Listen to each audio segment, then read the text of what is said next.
¿Se ha preguntado usted por qué hay tantas diferentes iglesias? Resulta confuso, ¿verdad? Cada una de la mayoría de las iglesias enseña que ella es la que tiene la verdad. ¿Se ha preguntado cuál iglesia realmente enseña y cree la verdad acerca de Dios? Amigos, la Biblia puede darnos la respuesta. En un mundo de confusión, puede confiarse siempre en la palabra de Dios para marcar la distinción entre lo falso y lo verdadero. Nuestro tema de estudio en esta ocasión es ¿por qué hay tantas diferentes iglesias? En el libro de Amós, el profeta nos dice en su capítulo 3, verso 7, «Así nada hará el Señor Jehová, sin revelar su secreto a sus siervos los profetas». Acudamos pues a la palabra de Dios. Recuerde que lo importante no es lo que nosotros pensamos. Lo importante es que eso esté de acuerdo con la Biblia. Si está en la Biblia, lo creemos. Si no está en la Biblia, no debemos preocuparnos. Vamos a iniciar este estudio fascinante en el libro de Apocalipsis, el último libro de la Biblia. En Apocalipsis capítulo 6, se habla de 4 jinetes. Estos 4 jinetes representan distintos períodos en la historia de la Iglesia cristiana.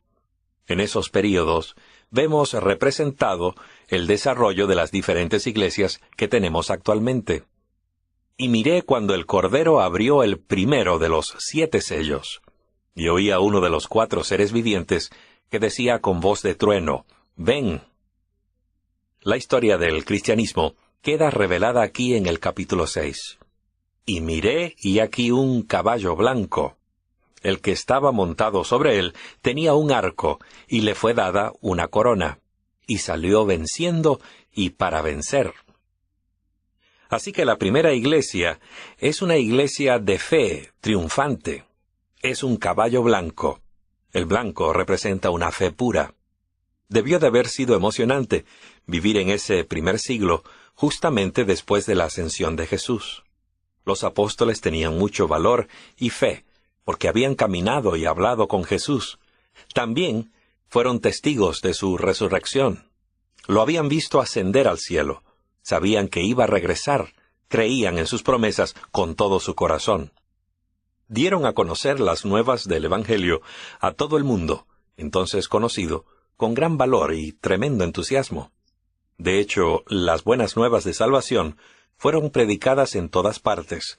Dice el apóstol Pablo, «A vosotros también, aunque en otro tiempo estabais apartados y erais enemigos, ahora os ha reconciliado en su cuerpo físico por medio de la muerte, para presentaros santos, sin mancha e irreprensibles delante de él, por cuanto permanecéis fundados y firmes en la fe, sin ser removidos de la esperanza del Evangelio que habéis oído, el cual ha sido predicado en toda la creación debajo del cielo. De este Evangelio yo, Pablo, llegué a ser ministro». Colosenses 1, versos 21 al 23. Y en Hechos, capítulo 5, verso 14, se nos dice, «Los que creían en el Señor aumentaban cada vez más, gran número así de hombres como de mujeres». El libro de los Hechos habla de miles que se bautizaban diariamente. El Señor añadía diariamente a su número los que habían de ser salvos. Hechos 2:47. La iglesia era el cuerpo de Cristo. La gente se bautizaba en Jesús, en su cuerpo que era la iglesia. Era muy importante para los primeros discípulos ser fieles a Jesús. Con respecto a lo que se les advirtió de no enseñar en el nombre de Jesús, dice la Biblia, «Respondiendo Pedro y los apóstoles dijeron, es necesario obedecer a Dios antes que a los hombres». Era más importante para ellos hacer lo que Dios les había encomendado que seguir las tradiciones de los hombres. Tenían una fe pura porque habían estado con Jesús. Creían lo que Jesús creía. Enseñaban lo que Jesús enseñaba. Esa es la misma clase de fe que necesitamos tener hoy. Una fe sencilla y pura que mire con anhelo hacia la segunda venida de Cristo. Una fe cuya intención sea dar a conocer las nuevas de salvación a todos nuestros amigos y vecinos del mundo entero, cumpliendo así la gran comisión evangélica que nos dio Jesús. Es una fe pura lo que hace falta. Es la fe que tenían los creyentes de la iglesia del primer siglo de nuestra era. La primera iglesia de fe triunfante estaba representada por un caballo blanco. Este período terminó en el año 100 después de Cristo. ¿Qué vio Juan cuando Jesús abrió el segundo sello? Y salió otro caballo, rojo. Al que estaba montado sobre él, le fue dado poder para quitar la paz de la tierra, y para que se matasen unos a otros, y le fue dada una gran espada. Apocalipsis 6:4. Aquí se representa una fe manchada de sangre. Sabemos que después del año 100, los cristianos comenzaron a ser llevados a Roma, donde se les daba muerte, en muchas ocasiones lanzados a los leones en los grandes coliseos del Imperio Romano. Qué época tan terrible para la iglesia cristiana. Y sin embargo, la iglesia continuaba creciendo. Un historiador de esa época dijo que parecía que la sangre de los cristianos era como semilla que generaba más cristianos. El entregar la vida a Jesús y morir por su nombre era como una semilla que se hubiese plantado, que hacía que muchos más creyentes se levantaran a ocupar ese lugar. Las buenas nuevas de salvación se esparcieron por todo el Imperio Romano y por todo el mundo conocido hasta entonces. El caballo rojo representa entonces una fe bañada en sangre. El segundo sello es la iglesia cristiana desde el año 100 hasta el 323 después de Cristo. Ahora Jesús abre el tercer sello, o tercer período de la iglesia cristiana. Cuando abrió el tercer sello, oí al tercer ser viviente que decía, «Ven», y miré, y aquí un caballo negro, y el que estaba montado sobre él tenía una balanza en su mano. Apocalipsis 6:5. Este caballo negro representa una fe comprometida. Porque yo sé que después de mi partida, dijo Pablo, entrarán en medio de vosotros lobos rapaces, que no perdonarán la vida al rebaño, y que de entre vosotros mismos se levantarán hombres que hablarán cosas perversas para descarriar a los discípulos tras ellos. Hechos 20, versos 29 y 30. Esta fue una época muy triste para la iglesia cristiana. Una época de fe comprometida, cuando el paganismo se unió al cristianismo. Daniel lo había ya predicho. En el capítulo 8, verso 12 del libro que lleva su nombre, nos dijo, «Por medio de la rebelión le fue entregado el ejército junto con el sacrificio continuo, y él echó por tierra la verdad, hizo cuanto quiso, y fue prosperado». La primera gran verdad que se perdió durante este tiempo fue la verdad de la salvación mediante la fe, solamente por medio de Jesús. La salvación por medio de Cristo fue reemplazada por los requerimientos de la Iglesia. Recordamos que en otros estudios se hizo muy claro que, de acuerdo con la Biblia, la salvación es un don gratuito, es un regalo, porque todos hemos pecado y no la merecemos. Merecemos morir, porque la paga del pecado es muerte, pero el regalo de Dios es vida eterna. Cuando éramos aún pecadores, Cristo murió por nosotros. Esto es, en suma, el Evangelio. Todo lo que necesitamos para recibir ese don gratuito es invitar a Jesús a que llegue a nuestro corazón. Entonces Jesús nos perdona todos nuestros pecados. En segundo lugar, Jesús nos da el poder de dejar de pecar. Nos dará el poder de caminar en sus pasos. Pero esta sencilla verdad acerca de la salvación, este sencillo evangelio, como es mediante Jesús, fue reemplazado por requisitos de la Iglesia durante ese período de la Iglesia cristiana en que se comprometió la fe. En vez de acudir libremente al trono de Dios para recibir gracia y perdón, en vez de confesar sus pecados de la manera como dice la Biblia, se les dijo a los cristianos que tenían que pagar algo para recibir el perdón. Pero la Biblia dice, en 1 de Juan 1:9, «Si confesamos nuestros pecados, Él es fiel y justo para perdonar nuestros pecados y limpiarnos de toda maldad. Se les dijo a los cristianos que debían acudir a un sacerdote, debían ir ante un ser humano, no podían ya acercarse libremente al trono de la gracia. Se complicó la salvación, y la gente aceptó este compromiso porque no tenía la palabra de Dios.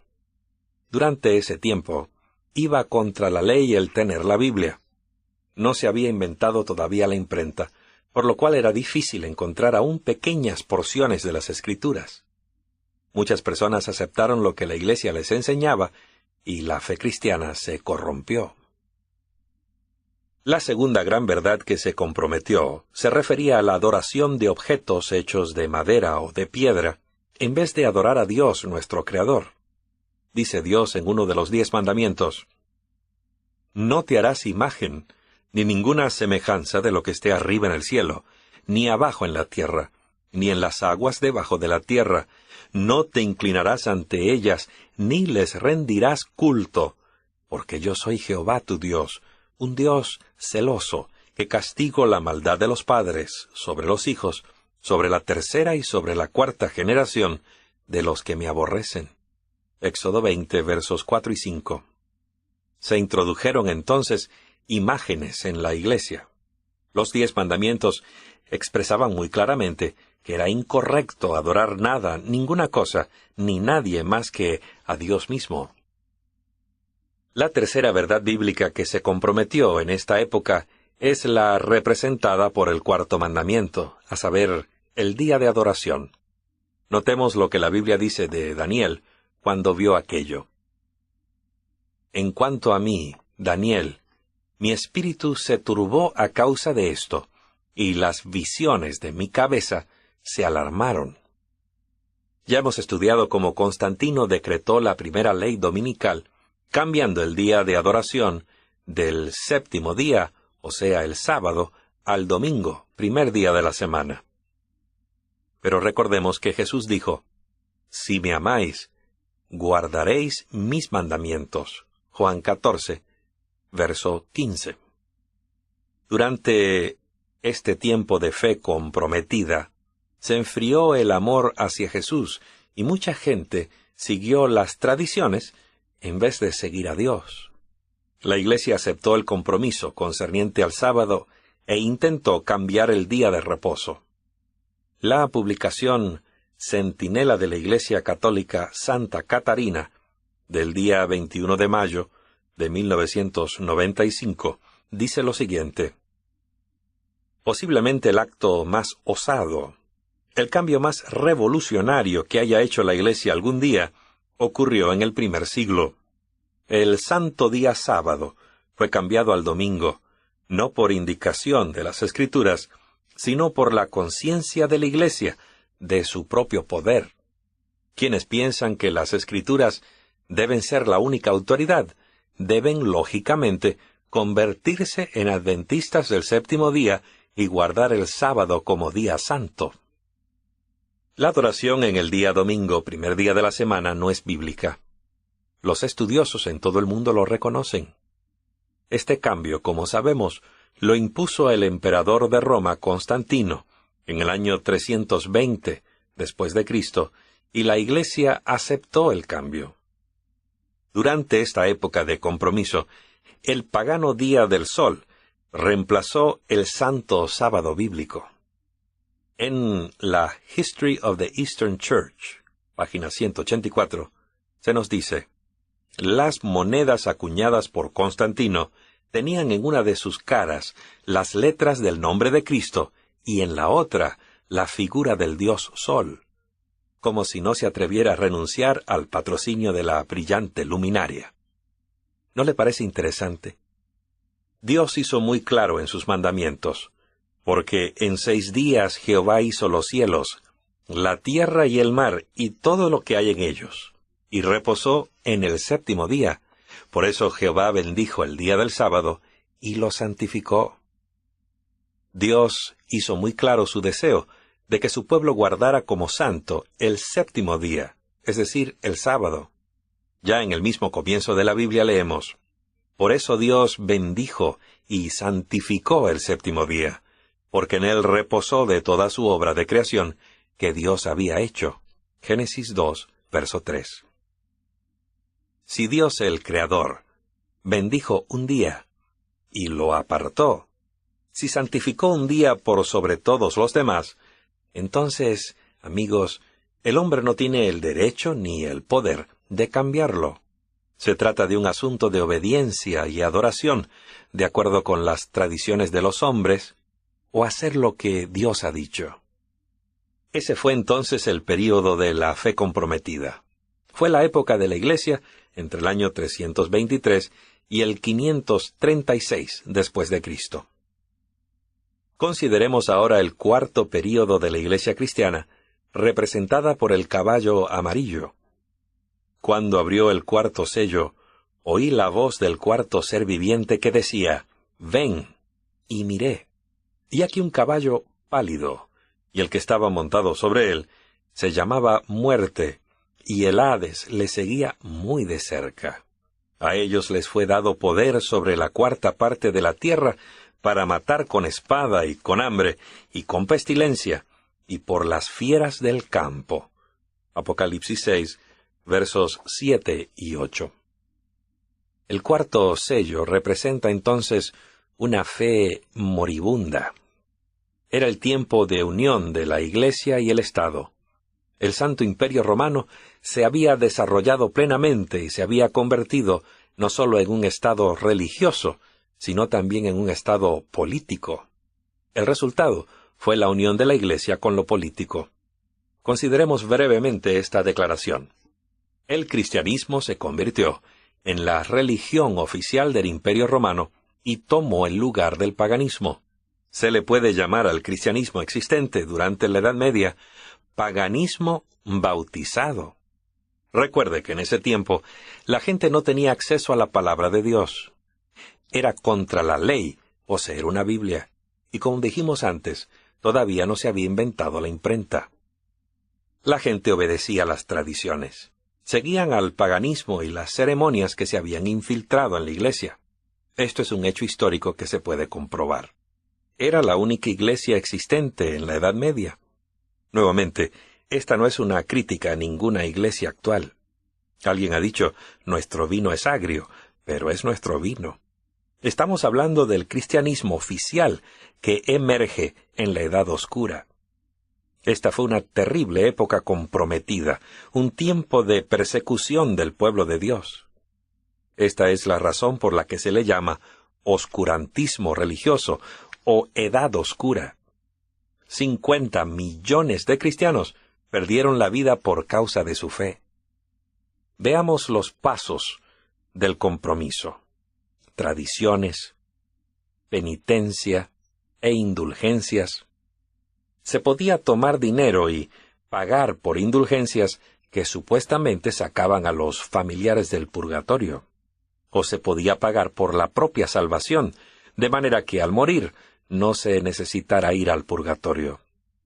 Este es un ejemplo de paganismo dentro de la Iglesia cristiana. No hay tal cosa en la palabra de Dios como purgatorio. Se introdujeron entonces las imágenes en la Iglesia, así como la jerarquía eclesiástica y los dogmas. Nos preguntamos, ¿sería pisoteada para siempre la verdad de Dios? Por supuesto que no, porque la luz de la verdad iba a penetrar las tinieblas. Y se dieron los pasos para tender el puente de descubrimiento de las verdades perdidas en el oscurantismo de la Edad Media. Durante el tiempo de la Reforma, comenzó a descubrirse nuevamente la pureza de la fe de Jesús. Los primeros que dieron el paso para salir de este oscurantismo religioso del siglo XV fueron los valdenses. Ellos descubrieron la palabra de Dios, la Biblia. La Biblia era muy importante para ellos y para nosotros. Si no tuviéramos la palabra de Dios, sus cartas de amor encontradas en ella, no tendríamos una guía para nuestra vida. Fue en el norte de Italia donde se sitúa la historia de los valdenses creyentes de la Biblia. Los valdenses escribían a mano porciones de las Escrituras y se las daban a sus hijos. Con esos versículos cosidos en su ropa, los hijos entraban a las grandes ciudades de Europa. Allí los compartían con personas de las cuales se habían hecho amigos, en el mercado o en las universidades. Por cierto que si los atrapaban, las consecuencias eran sumamente serias. Eran quemados en la hoguera. Aun cuando muchos perdieron la vida, los valdenses jamás perdieron su fe. Lo consideraban un honor, porque así la causa de Dios se mantenía viva. Después de los valdenses vino un reformador, un estudioso de la Biblia en Praga llamado Juan Hus o Hus. Juntamente con su amigo Jerónimo, Hus descubrió que era más importante obedecer a Dios que conservar la vida.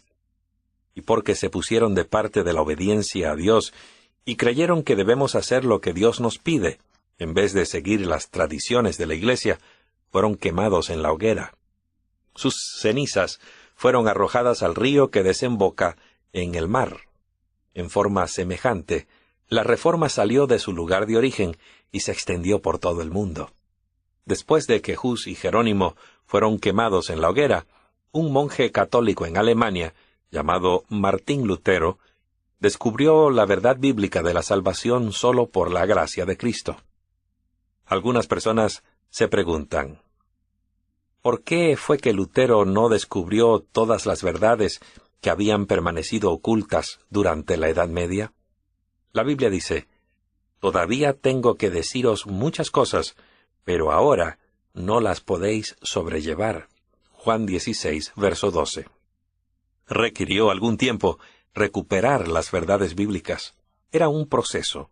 Tomó varios siglos perder la fe de Jesús durante la Edad Media y tomaría varios años descubrir nuevamente esas verdades.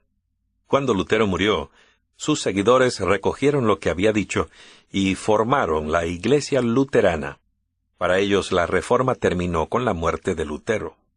De Alemania viajamos a Ginebra, Suiza, y encontramos a un estudioso de la Biblia llamado Juan Calvino. A través del estudio, él descubrió que los cristianos no solamente reciben gracia y perdón y pueden presentarse ante el trono de la gracia, sino que también es importante que crezcan en Cristo. Así pues, Calvino enseñó la doctrina del crecimiento cristiano, que algunos llaman santificación. Al aceptar a Jesús, Él nos da el poder de vencer el pecado. Cuando murió Juan Calvino, sus seguidores tomaron lo que había dicho y formaron la Iglesia Presbiteriana. De esta manera, la verdad escondida durante la Edad Media empezó a descubrirse nuevamente en forma sistemática. Después de la época de Calvino, hubo un grupo de cristianos en diferentes partes del norte de Europa que al estudiar la Biblia llegaron a la conclusión de que el verdadero bautismo bíblico consiste en inmersión y debe ser precedido por una decisión personal a seguir a Jesús, lo cual excluye, obviamente, el bautismo de recién nacidos. El bautismo por inmersión, que consiste en ser sumergido en el agua, como lo fue Jesús, es una verdad importante que se perdió en la Edad Media y que simboliza la muerte al pecado y la nueva vida con Dios. Pablo, en Romanos 6, versos 3 y 4, pregunta, ¿ignoráis que todos los que fuimos bautizados en Cristo Jesús, fuimos bautizados en su muerte? Pues por el bautismo fuimos sepultados juntamente con Él en la muerte, para que así como Cristo fue resucitado de entre los muertos por la gloria del Padre, así también nosotros andemos en novedad de vida. Y a fin de ser bautizados como lo fue Jesús, debemos aprender de Él, confesar nuestros pecados y aceptarlo como nuestro Salvador. Muchos de esos anabautistas perdieron la vida porque creyeron que debían seguir los pasos de Jesús y recibir el bautismo de la misma forma que Él. Este fue el humilde comienzo de la Iglesia Bautista. En San Mateo 28, versos 18 y 19 leemos, Jesús se acercó a ellos y les habló diciendo, Toda autoridad me ha sido dada en el cielo y en la tierra. Por tanto, id y haced discípulos a todas las naciones, bautizándoles en el nombre del Padre, del Hijo y del Espíritu Santo. Jesús le dio a su iglesia el cometido de ir, enseñar y hacer discípulos. Los bautistas de la Reforma estaban siguiendo y cumpliendo ese mandato como nosotros ahora.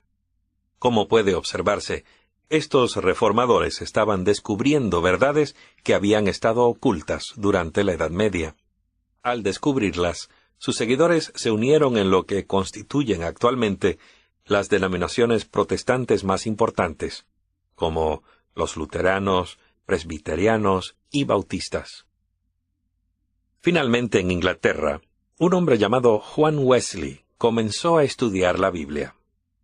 Carlos, su hermano, escribió hermosos himnos en loor a Jesús, y ambos pensaron que era apropiado cantarlos en la iglesia. Descubrieron también que no solo era importante aceptar el don gratuito de la salvación, ser obedientes a Dios, ser bautizados y crecer en la gracia, sino también procurar la santidad. Juan Wesley fue un gran reformador, y cuando murió sus seguidores tomaron lo que él y otros reformadores habían enseñado y formaron la Iglesia Metodista. Entonces, en diferentes partes del mundo, como Suramérica, Europa y Norteamérica, la gente comenzó a estudiar lo tocante a la segunda venida de Jesús. Un hombre llamado Guillermo Miller, de Norteamérica, estudió las promesas de Jesús de San Juan capítulo 14. Estudió también las profecías de Daniel y el Apocalipsis, y entendió que Jesús iba a regresar muy pronto.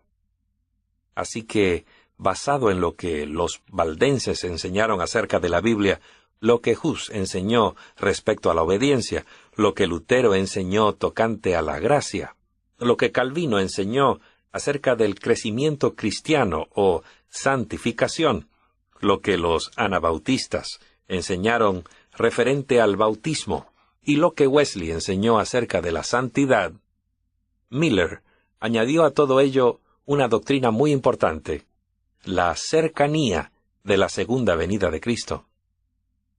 A la predicación de Miller siguió el movimiento adventista.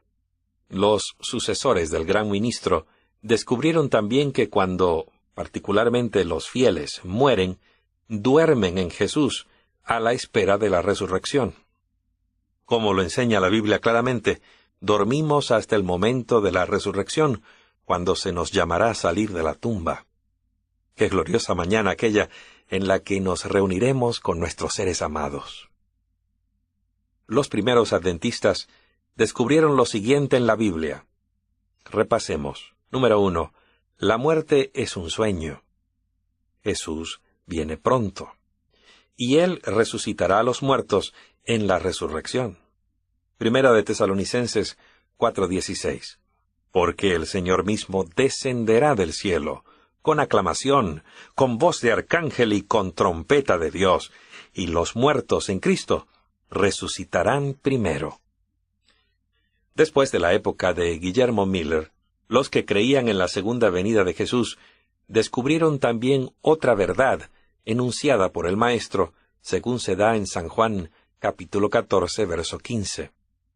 Es a saber, la necesidad de sostener una relación amante con el Salvador, la cual demostramos obedeciendo sus mandamientos, no solo algunos, sino todos. Veamos lo que dijo Jesús en San Mateo capítulo 15, verso 9. Y en vano me rinden culto, enseñando como doctrina los mandamientos de hombres. Cuán cierto es eso hoy, y cuán triste.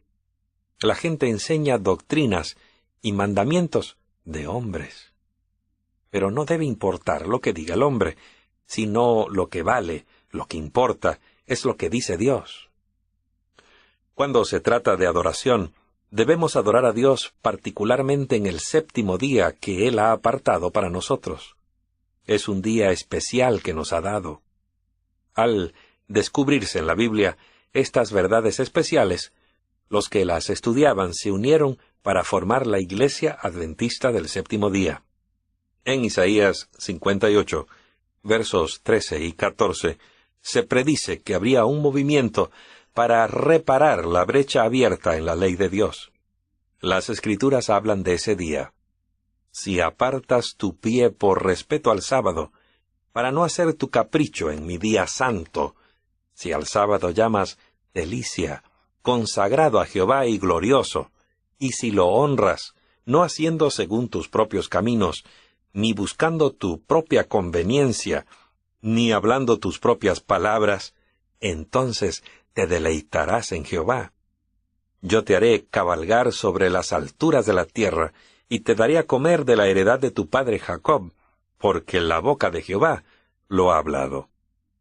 El Señor nos dice claramente que no debemos trabajar en ese día.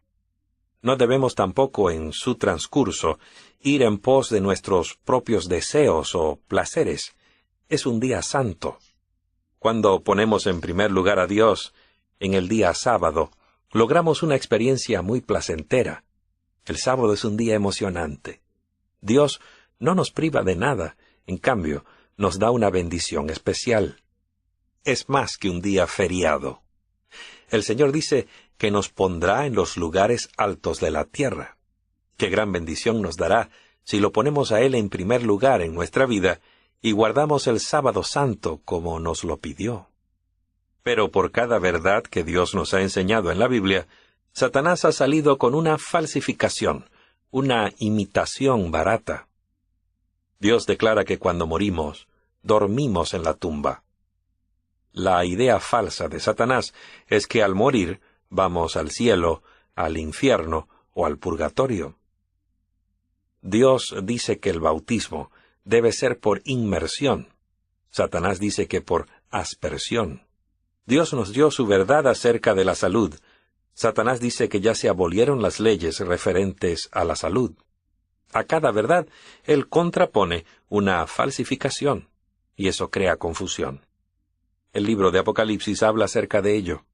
Y proclamó con potente voz, diciendo, ha caído Babilonia, la grande.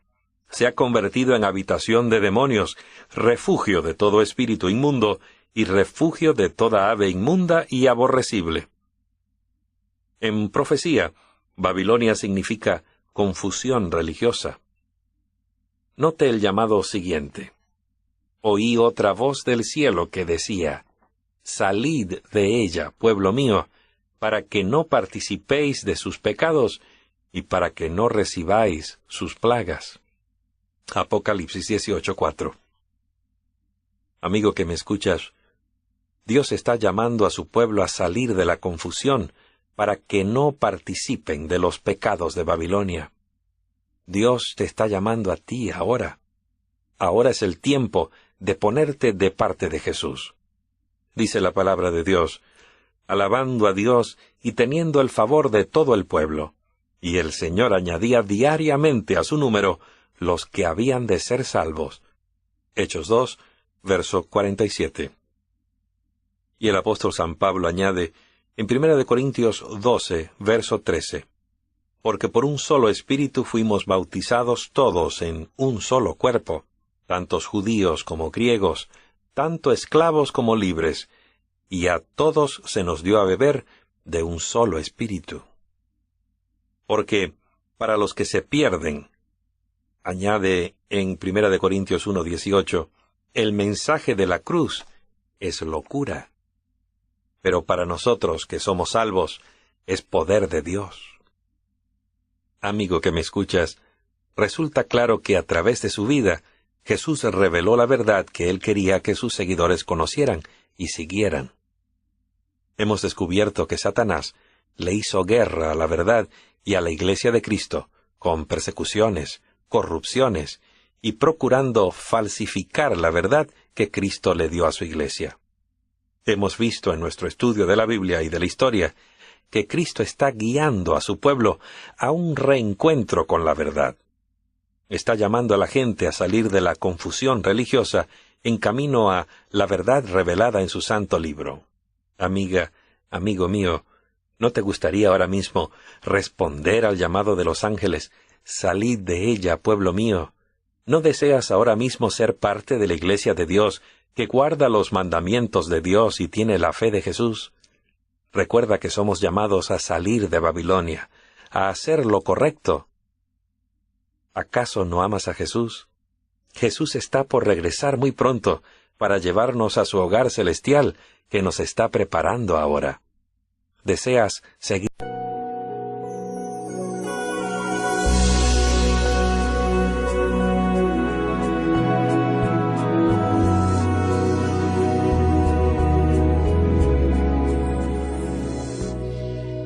¿Se ha preguntado usted por qué hay tantas diferentes iglesias? Resulta confuso, ¿verdad? Cada una de la mayoría de las iglesias enseña que ella es la que tiene la verdad. ¿Se ha preguntado cuál iglesia realmente enseña y cree la verdad acerca de Dios? Amigos, la Biblia puede darnos la respuesta. En un mundo de confusión, puede confiarse siempre en la palabra de Dios para marcar la distinción entre lo falso y lo verdadero. Nuestro tema de estudio en esta ocasión es ¿por qué hay tantas diferentes iglesias? En el libro de Yo, Pablo, llegué a ser ministro. Colosenses 1, versos 21 al 23. Y en Hechos, capítulo 5, verso 14, se nos dice, los que creían en el Señor aumentaban cada vez más, gran número así de hombres como de mujeres. El libro de los Hechos habla de miles que se bautizaban diariamente. El Señor añadía diariamente a su número los que habían de ser salvos. Hechos 2:47. La iglesia era el cuerpo de Cristo. La gente se bautizaba en Jesús, en su cuerpo que era la iglesia.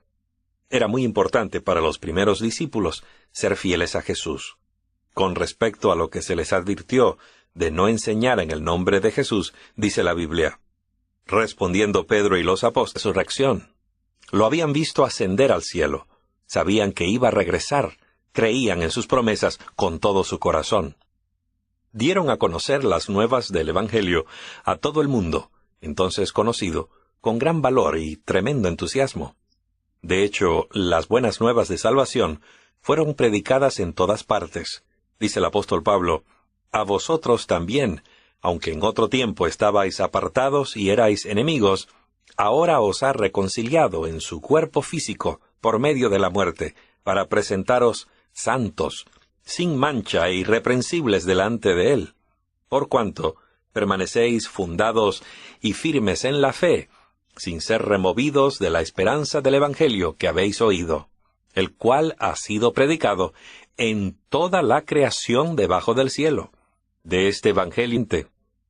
Y miré cuando el Cordero abrió el primero de los 7 sellos, y oí a uno de los 4 seres vivientes que decía con voz de trueno, ven.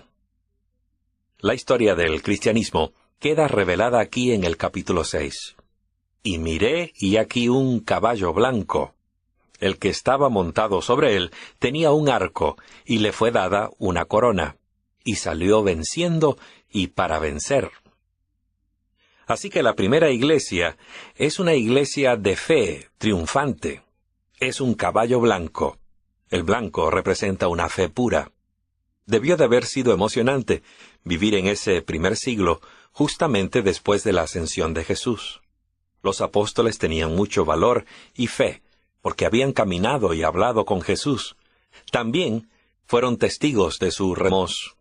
El profeta nos dice en su capítulo 3, verso 7, así nada hará el Señor Jehová, sin revelar su secreto a sus siervos los profetas. Acudamos pues a la palabra de Dios. Recuerde que lo importante no es lo que nosotros pensamos. Lo importante es que eso esté de acuerdo con la Biblia. Si está en la Biblia, lo creemos. Si no está en la Biblia, no debemos preocuparnos. Vamos a iniciar este estudio fascinante en el libro de Apocalipsis, el último libro de la Biblia. En Apocalipsis capítulo 6, se habla de 4 jinetes. Estos 4 jinetes representan distintos períodos en la historia de la Iglesia cristiana. En esos períodos vemos representado el desarrollo de las diferentes iglesias que tenemos actualmente.